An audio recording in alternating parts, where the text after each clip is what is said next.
Saudara, fakta baru terkuak di sidang lanjutan pemeriksaan saksi kasus dugaan pemerasan dan gratifikasi dengan terdakwa ex-Menteri Pertanian Syahrul Yassin Limpo hari ini. Saksi dari JPU menyebut Kementerian Pertanian mengeluarkan uang 3 juta rupiah per hari untuk memesan makanan yang dikirimkan ke rumah dinas SYL. Staf Biro Umum Pengadaan Kementerian Pertanian Muhammad Yunus bersaksi pengeluaran uang untuk membeli makanan via layanan pesan antar online ke rumah dinas SYL setiap hari. Di persidangan, saksi Yunus menyebut uang yang dikeluarkan Kementan setiap hari tidak masuk dalam anggaran Kementerian Pertanian. Baik, terima kasih. Silakan duduk di samping penasihat hukum saudara masing-masing. Biasanya tiap hari itu ada 3 juta kurang lebih Pak Yang Mulia untuk kebutuhan harian di rumah dinas. 3 juta Ya, kebutuhan harian. harian rumah dinas. Saudara serahkan ke siapa? Ubaid. Kalau itu ada yang tugas di rumah dinas. Jadi Siapa? Dia, tenaga kontrak yang mulia. Kontrak. Jadi menyiapkan 3 juta Ya. setiap bulan. Setiap hari. Kadang tiap hari, kadang kalau tergantung habisnya yang mulia. Oh, tergantung permintaan ya. Ya, Kalau permintaan hari ini habis 3 juta, dimintai lagi besok. Ya, gitu. Kalau Ya. masih ada sisa dipakai dulu ya. Ya. Begitu. Itu diambil dari mana uang-uang itu? Atau memang uang operasional untuk kepentingan itu? Iya, untuk operasional. Untuk rumah dinas. Iya, keperluan dinas kan tidak masalah, ada anggarannya kan? Iya. Itu anggaran resmi tidak 3 juta per hari itu? Enggak yang mulia. Ya? Enggak yang mulia. Tidak. Untuk beli apa itu? Biasanya terakhir lebih banyak. Apakah makanan tiap hari atau gimana? Makanan online gitu, GrabFood gitu, semacam itu. Oh, Selain uang makan 3 juta rupiah per hari, anak buah SYL di Kementan juga diminta menyiapkan anggaran 30 juta rupiah per bulan untuk istri SYL, Ayun Sri Harahap. Awalnya uang yang diminta disiapkan 15 juta rupiah per bulan. Muhammad Yunus mengutarakan hal itu ketika menjadi saksi. Itu permintaan dari siapa sebetulnya awalnya kok bisa disiapkan untuk Ibu Menteri 30 juta per bulan itu? Awalnya dari mana yang saudara tahu? Panji kayaknya Pak. Pak Panji ya? Pak Panji menyampaikan ke siapa? Ke Pak Isnar. Ya? Ke Pak Isnar. Ke Pak Isnar, apa kata-katanya yang saudara tahu? Saya kurang tahu Pak, saya nggak tahu. Oh, hanya dengar dari Panji, awalnya dari situ ya? Iya. Akhirnya disiapkan uang itu? Disiapkan sama Pak Iya kan, Isnar. faktanya disiapkan, benar ya? Iya. Disiapkan 30 juta, itu setiap bulan?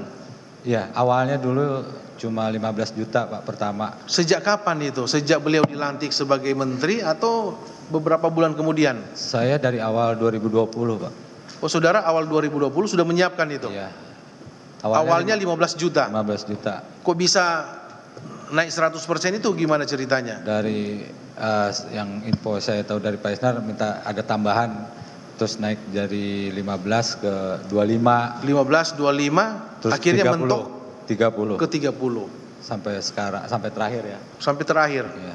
Itu selama saudara menjabat di situ, Iya, itu saudara tiap bulan, benar? tiap bulan Pak. Itu biasanya minggu pertama, bulan apa, awal bulan atau pertengahan atau akhir? Enggak tentu Pak. Enggak tentu. Kadang kalau ditagih baru kita. Oh, ditagih. Ya. Abdul Hafidz, mantan pegawai Biro Rumah Tangga Kementan, bersaksi di sidang Tipikor dengan terdakwa ex-Mentan Syahrul Yassin Limpo. Ia menyebut diminta uang untuk membayar kartu kredit pribadi SYL 215 juta rupiah. Padahal tak ada anggaran di Kementan untuk membayar kartu kredit pribadi menteri.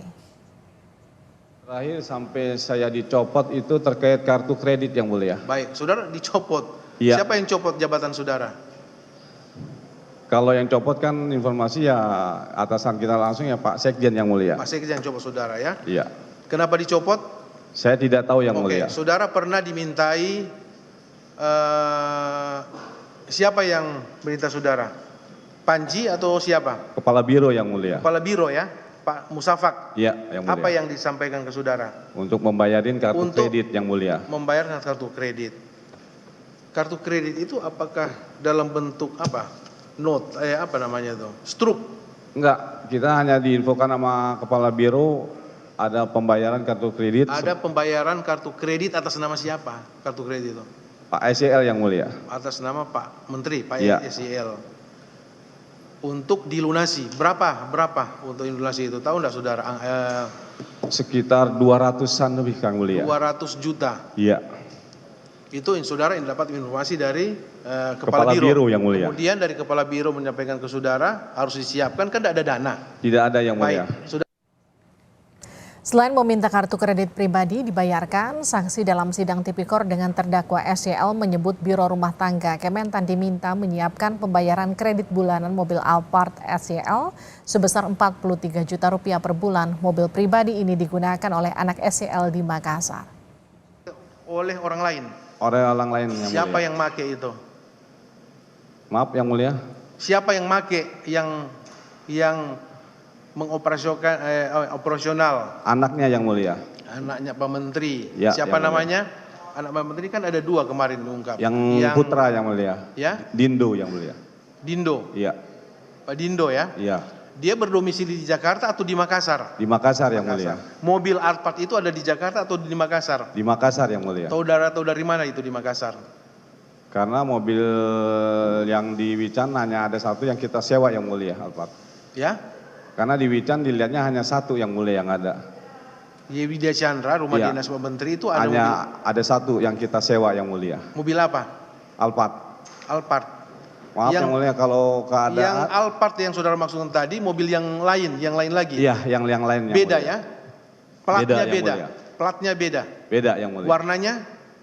Mohon maaf, Yang Mulia, dari awal arahan saya hanya diberikan suruh menyiapkan pembayaran dan izin, Yang Mulia, kita tidak Maksud saya begini, apakah mobil yang saudara minta tadi bilang bayar cicil tadi kredit itu, Siap, pernah Yang tidak Mulia. saudara lihat mobil, fisik mobil itu? Belum, Yang Mulia. Tidak pernah. Tadi saudara mengatakan di Makassar. Maaf, Yang Mulia. Dari Kalau mana saudara tahu pastinya bahwa- di Makassar atau tidak, mohon izin, Yang Mulia, saya tidak tahu pastinya, Yang Mulia. Tadi saudara mengatakan di Iya, Makassar. mohon maaf, Dapat Yang Mulia. informasi dari mana saudara mengatakan bahwa itu ada di Makassar mobil itu? Ya mungkin karena di Wican aja tidak ada, Yang Mulia. Karena di Wilayah tidak ada. Iya. Tapi saudara bayar. Iya. Sejak bulan apa dimintai itu uang itu? Masih ingat? Maaf, Yang Mulia, lupa, Yang Mulia. Tahun 2020 atau 2021, maaf, Yang Mulia. Oke. Tidak apa. Dimintai ke saudara itu Iya. berapa kali? Apakah tiap bulan? Hampir tiap bulan, Yang Mulia. Hampir tiap bulan. Berapa? Selisih berapa? 10 kali, ada 2 kali, 3 kali, 4 kali, 5 kali. Apa sampai setahun? 10 kali ada, Yang Mulia. Maaf, 10 Yang kali ada ya. Tapi saudara tidak tahu sejak tahun berapa atau 2020? Mulia. Maaf, Yang Mulia, lupa, Yang Mulia. Lupa. Berapa jumlahnya? 43 juta, Yang Mulia. 43 juta. Saudara, kesaksian ASN di Kementerian Pertanian mulai dari pembayaran kartu kredit, cicilan mobil, uang jajan istri, hingga uang cucu ulang tahun. Apakah ini akan menguatkan dakwaan pemerasan dan gratifikasi dari terdakwa ex-Mentan SYL, dan apa saja pembelaan dari SYL? Kita akan bahas bersama Jamaluddin Kudubun, Ketua Tim Pengacara SYL. Pak Jamal, selamat malam. Selamat malam Mbak Livi, apa kabar? Kabar baik, ada juga pakar hukum pidana TPPO, Pak Hipnu Nugroho. Pak Hipnu, selamat malam. Selamat malam, Mbak. Saya ke Pak Jamal dulu ya, Pak Jamal. Jadi bagaimana dari keterangan saksi tadi, apa pembelaan dari Anda sebagai Ketua Tim Pengacara? Yang jelas setiap keterangan dari masing-masing saksi itu sangat berbeda sekali. Tidak berkesesuaian antara satu dengan yang lain. Karena dalam keterangan saksi-saksi sebelumnya menerangkan bahwa mobil Alphard yang tadi juga dijelaskan oleh Mbak Livi itu adalah mobil yang digunakan oleh Pak Menteri kalau beliau berdinas di Makassar. Dan mobil itu adalah mobil sewaan yang betul bahwa setiap bulan itu dibayarkan sewa itu sekitar 43 jutaan. Nah, sementara terkait dengan istri punya uang jajan dan sebagainya, saya kira itu juga telah kami bantah dalam persidangan sebelumnya, bahwa itu adalah hak daripada istri Pak SYL terkait dengan sejumlah anggaran yang itu menjadi hak daripada Pak Menteri yang kemudian diteruskan kepada istri beliau. Tapi bukan berarti seolah-olah itu adalah uang jajan istri beliau yang tiap bulan yang itu legal sifatnya, ilegal sifatnya, tapi itu adalah uang yang memang legal. Begitu Mbak Livi. Pak Jamal, maaf saya potong. Kalau yang tadi uang jajan untuk istri ini sebetulnya masuk ke pagu anggaran menteri yang kemudian diserahkan ke istrinya. Jadi bukan uang semata-mata untuk istrinya, Betul. ex-Mentan jajan setiap bulan begitu, 15 sampai 30 juta. Betul, betul demikian. Itu uang apa? Jadi itu Pagu anggaran apa yang seharusnya didapatkan menteri kemudian dialihkan ke istrinya? Kan ada yang namanya biaya rumah tangga menteri. Ada biaya rumah tangga menteri, terus kemudian ada juga uang apa istilahnya itu, yang 100 juta setiap bulan. Terus ada lagi biaya tamu.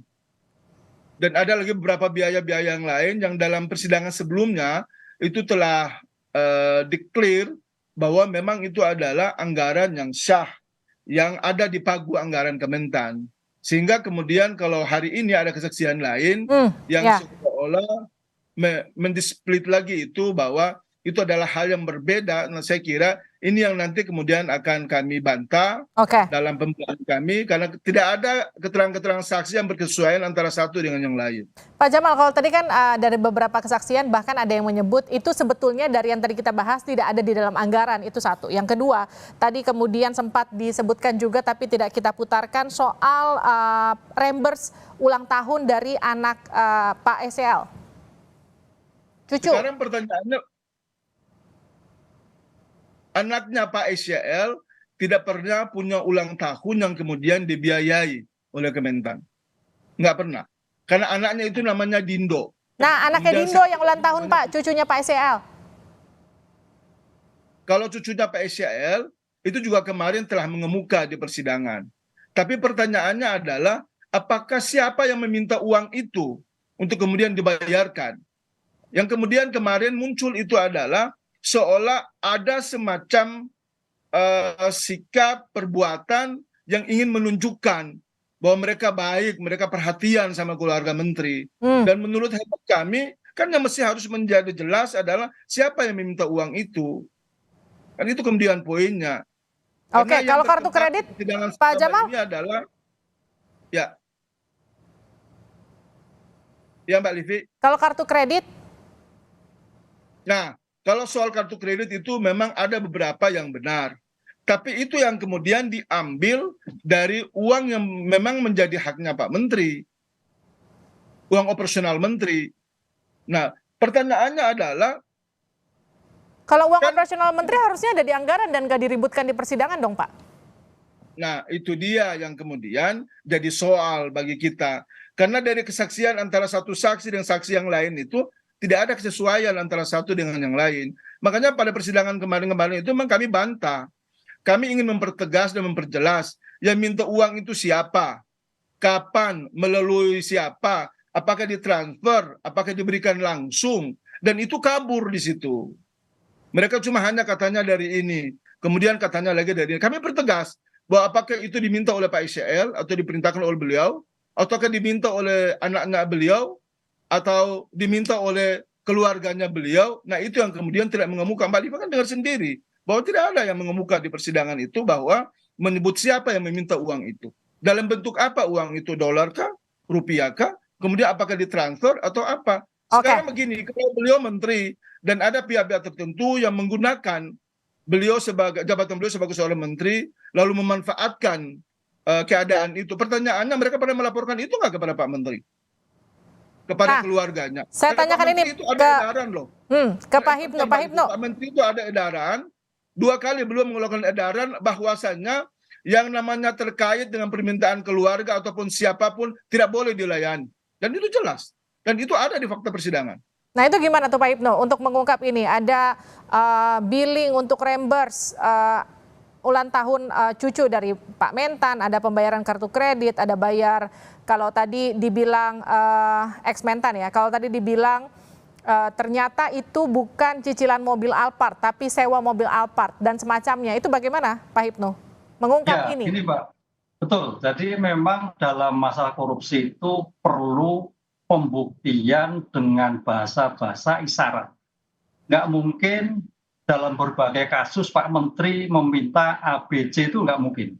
Bahasa-bahasa isyarat itu yang terjadi sehingga diterjemahkan oleh bawahannya. Nah, ini yang repot nih, diterjemahkan untuk memenuhi keinginan apa yang dilakukan oleh ex-menteri. Ini contoh dulu kasus yang ada di Mahkamah Konstitusi. Nggak ada bahasa-bahasa itu, tapi bahasa-bahasa isyarat. Contoh kaitannya apel malang, jeruk, dan sebagainya. Lah, disinilah saya kira ini Pak Jamal nanti bisa melihat sebetulnya bahasa isyarat yang terjadi ada apa enggak.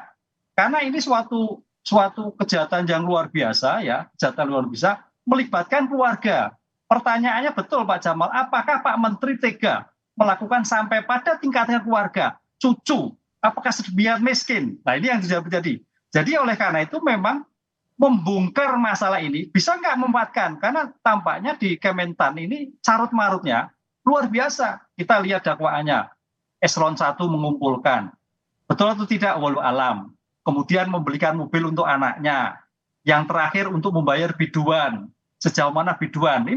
Ini juga suatu luar biasa. Artinya apa? Uang yang dipakai itu memang diperuntukkan sedemikian rupa untuk kepentingan di dalam Kementerian Pertanian tadi. Nah, disinilah alur cerita nanti. Mozaik yang dilakukan oleh penuntut umum dan mozaik yang ditentukan oleh penasihat hukum harus ketemu. Apakah memang ada permintaan dari menteri ataukah ada pihak lain memanfaatkan?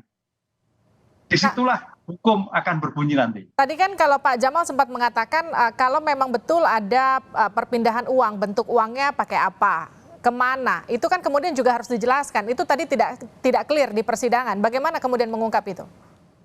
Ya, dalam aliran keuangan sampai sekarang kalau kita lihat putusan-putusan Mbak, pasti ada catatannya. Tadi Kepala Biro Staf pasti ada tanya, kemana saja. Apalagi bukti keuangan itu gampang sekali delisik Mbak. Dengan digital forensiknya, aliran kemana, jam berapa, diterima siapa, oleh siapa, berapa besarnya, nggak ada kesulitan.